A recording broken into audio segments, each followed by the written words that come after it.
Hey, hey, hey. Time for the out of this world story from our space. My wife's phone accidentally called me while she was having sex with her affair partner, and I heard everything. This is the story of my life, getting cheated on by my wife. I'm 42 years old and she is 35. I married when I was 33. The wife and I were married on 9th of July 2012 at Kolkata, India, in an arranged marriage in accordance with Hindu Marriage Act. I came on student visa to Australia in 2005 from India, studied in Australia, and got my citizenship of Australia in 2009. After our wedding, I sponsored her partner visa. She received her partner visa and arrived in Melbourne, Australia on 26th of May 2013. We started cohabitation for 26th of May 2013 at Box Hill, Australia. The wife and I separated on 4th of February 2021. Pre-separation history. In 2013, the wife and I started living in a one-bedroom apartment in Box Hill South. After the wife's arrival in Australia, I took her to the bank and provided her with an add-on card to my credit card. I was working as a technician for Diamond Tech Gaming and also part-time as a security guard at a shopping center, working 12 hours a day. I was actively saving money to build our first home. I had a savings of $20,000 before she arrived in Australia. The wife took responsibility as a housewife. During that time, we visited her friends and my friends. We spent the holiday at Great Ocean Road, 12 Apostles. We frequently dined in restaurants, visited movie theaters, and shopped in and around Melbourne.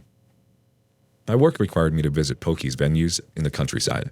The wife joined me and traveled to Geelong, Warrnambool, Sale, Traralgon, Warragul, and other locations.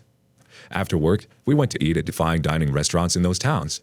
The wife would say she gets bored at home when I was away at work. I enrolled the wife in an aged care course in July 2013 and paid a fee of $2,200. She finished her course in February of 2014. In 2011, I purchased a brand new VW Golf Turbo Diesel, which I used for my work.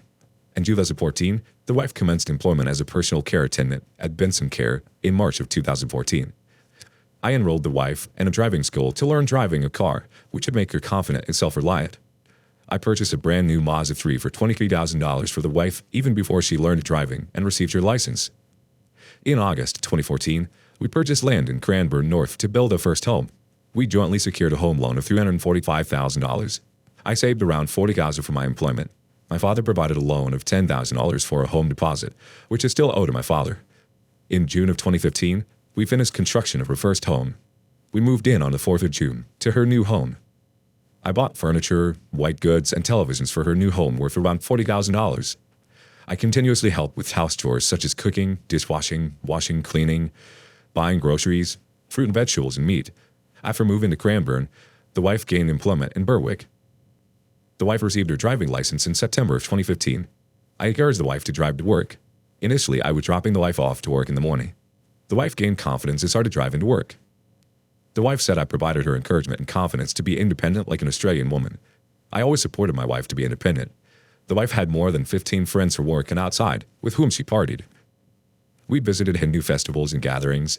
We had friends over at our house for housewarming parties. On weekends, we had regular barbecue parties with friends. The wife fell pregnant in October of 2015. I was very happy with the news. My parents visited Australia to our new home in November and supported her during her pregnancy. The wife got her permanent residency in Australia in December of 2015. In 2016, I helped the wife during pregnancy with household chores and cooking. I arranged the baby shower at my place, cooked food, and presented the wife with a new iPhone. The wife went on maternity leave in May of 2016. The son was born on 22nd of July 2016. My parents were in Australia, and I looked after the child during the day. I took a month-long leave from work. At night, we took turns feeding, changing diapers, and comforting the child when it cried. We bought a baby cot, pram, and all the toys after it was born. I helped with bathing the child. The wife commenced for employment in the month of November 2016. In January of 2017, the wife demanded we organize a celebration for the son's rice ceremony, which is an auspicious occasion when a baby is introduced to solid foods. I invited family and friends to my house for the occasion. The child was a very cheerful and happy boy, and my parents and I took care of the baby. My father would regularly feed him and change his diapers to help my wife. The baby used to love my father. He became closer to his grandparents. The wife wanted his large get-together for the son's first birthday, and I organized his first birthday party at China Bar Signature. We invited her common friends or her childhood friends to the occasion. During July of 2017, The wife said she needed a break from daily chores and looking after the baby. I took my wife to Mount Buller for a holiday. The wife said she was missing her parents. I gave the wife a surprise with airline tickets for her and the son to travel to India. The wife visited her parents in India for a duration of 3 months in September of 2017. I gave the wife $4,000 for her shopping and expenses in India. I was working and stayed back from Australia to pay the bills and the mortgage. The wife returned to Australia with my parents at the end of November 2017. In May of 2018, the wife said she wanted a home theater in the house. I spent $25,000 to purchase a Sony 4K projector and speakers to set up a theater in our study room. In August of 2018, we refinanced our home loan. We borrowed the equity to pay our debts. In September of 2018, the wife said if we could get a 4-wheel drive for the family to travel around Australia. I purchased a Toyota Land Cruiser Prado for $65,000. In September 2018, we decided to go on a holiday for 7 days. We went for a road trip to Sydney, Blue Mountains, and Canberra. My parents joined us on our holiday. In Sydney, we stayed in Marathon Suites for 5 days. Our apartment was on the 28th floor with views to Darling Harbour and Sydney City. The hotel cost me $350 a day. We traveled in and around Sydney. We visited Blue Mountains. In Sydney, we dined in expensive fine dining restaurants. I took her shopping in Sydney Tower Westfield Mall. After Sydney, we drove to Canberra and stayed in a beautiful hotel for 3 days. We visited the War Memorial in Parliament House in Canberra. In October 2018, the wife asked if I could get an SUV for her. I took a business loan and purchased a Honda CR-V Sport for $35,000. The wife said she was the luckiest woman in the world to have a husband like me. She received her citizenship of Australia in 2019.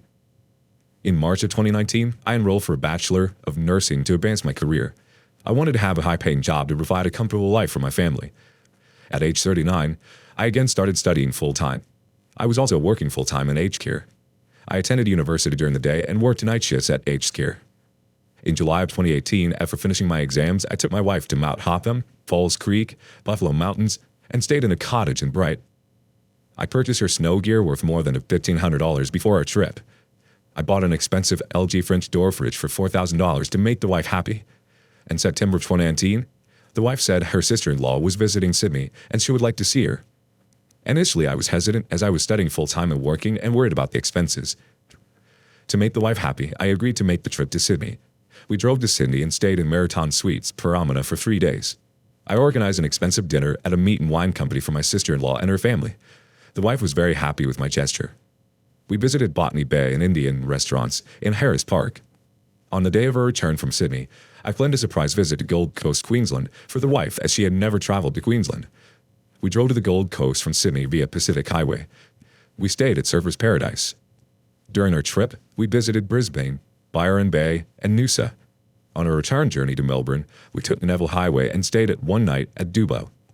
It was an expensive trip which cost us around $5,000. We returned from my holiday and I got back to university and work. In February of 2020, we visited Bali, Indonesia for 8 days and stayed in a 5-star hotel at Ayodhya Restaurant Bali, Nusa Dua. My parents also joined us from India as they were missing their grandson. In Bali, we visited Kuta, beautiful temples, and seafood fine dining restaurants. The wife went shopping every day in Bali. The wife said she wanted to visit a nightclub. I took her to Potato Head Beach Club in Seminyak, Bali. The Bali trip cost me around $7,000. After coming back from Bali, I resumed university. In March of 2020, I downgraded my car to a Toyota Corolla to save on fuel expenses. I had regular unpaid placements for my university course. The wife was unhappy to sell the Toyota Land Cruiser. I explained to her after finishing my degree, I can again purchase a 4-wheel drive for our family. To make the wife happy in May 2020, I took a business loan and bought a Toyota RAV4 Edge for $47,800. The wife said she would like to keep the Toyota RAV4 for her, which I agreed to let her keep. In May of 2020, after the first pandemic lockdown, I took her to Bright and Mount Hotham for 2 days. During the pandemic lockdown, our employment was not affected as well as worked in aged care. In November of 2020, after finishing my second year in nursing, I planned a 4-day trip to Lake Entrance. We stayed in a Big Four resort. We visited Bairnsdale during our visit to the lake entrance. After the lockdown finished in November, I started working regular night shifts at Regis and Villa Maria Catholic Homes at Wantirna. In July of 2021, we visited Lorne and Apollo Bay for a day trip. In January, I was regularly working 4 to 5 night shifts a week. I was doing double shifts to save money as I had to go to hospital placement in February for a period of 3 weeks. D-Day. On the 1st of February 2021, I commenced my placement. On the 3rd of February, I started my placement at 7 a.m. and finished at 4 p.m. in the afternoon. After coming home, I picked up a night shift. The next day, I was supposed to start placement at 2 p.m. in the afternoon. On the 3rd of February, I commenced my shift at 10:15 p.m. At 1:30 a.m., I received a call on WhatsApp from my wife's phone. I picked up the phone and said hello. The wife did not know the phone had dialed and connected, as it was a pocket dial. I overheard a conversation between the wife and an unknown man. The conversation was sexual in nature. They had indulged in sexual intercourse and were discussing it. I could hear the wife making fun of me. At 1:47 a.m., she understood the phone line was on and had connected to my phone. She immediately disconnected the phone and called me back. She started pacifying and explaining she was having a harmless telephone call with a friend. I reached home at 5:30 a.m. and confronted her. She acknowledged that she was having an extramarital affair from June 2019 with a male work colleague. The man with whom she was having an illicit relationship was married with 2 kids. The wife confessed they would regularly indulge in sexual intercourse at our house and our matrimonial bed. I was very sad and disheartened by her actions. I went to her phone bills and noticed she was regularly speaking to this person during the day and at nights when I was away at work. From the wife's phone bills, I saw she was talking to this man during her vacations. I saw her phone records and call times during her trip to Sydney and the Gold Coast in September of 2019. I even checked my phone records and observed that during her holiday at Bali, February 2020, she used my roaming phone to call this man without my knowledge. I had installed Arlo cameras in the front of my house in 2019. I called Arlo support to inquire about footage from the camera about this person regularly coming to my house without my knowledge. The lady from Arlo support said someone was turning the cameras off during the night and there was no footage available as the cameras were offline.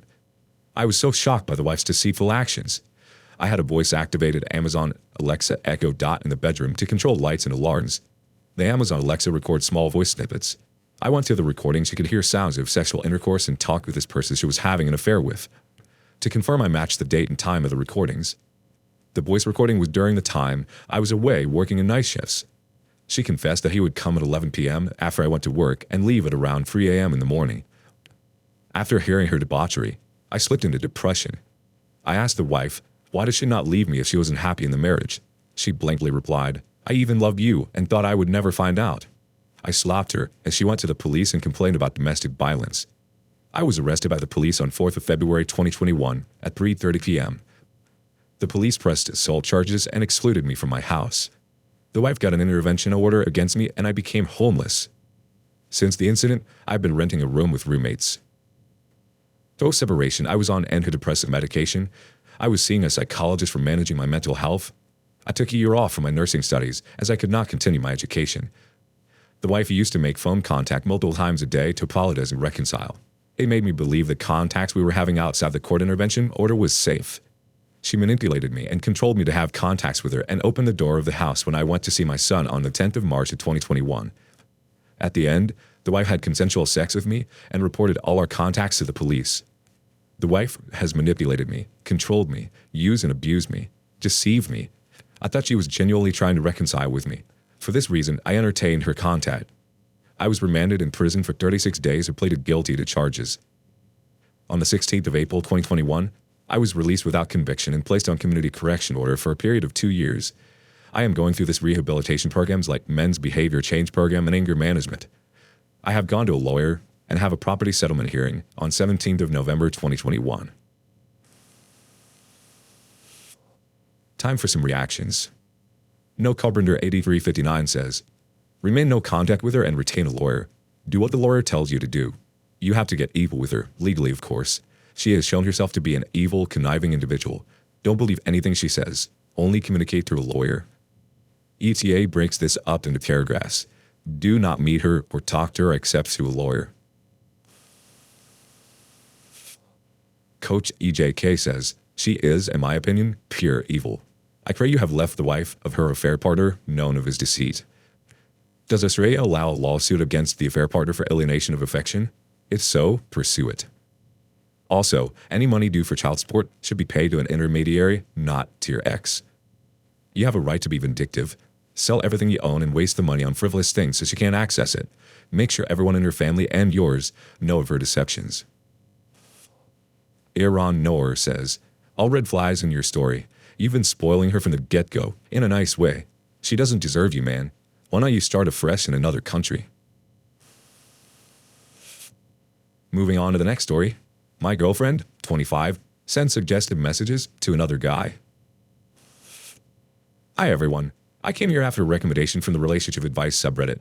I've, 26 male, got a story to share and would like to know what you think about it and if you have any suggestions for me.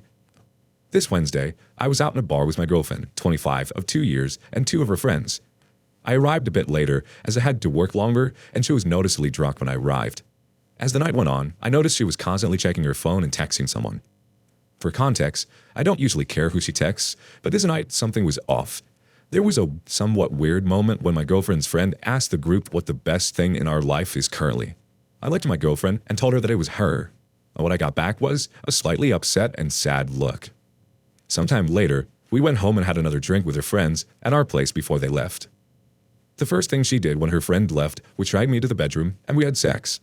I was slightly perplexed because she usually is much more subtle.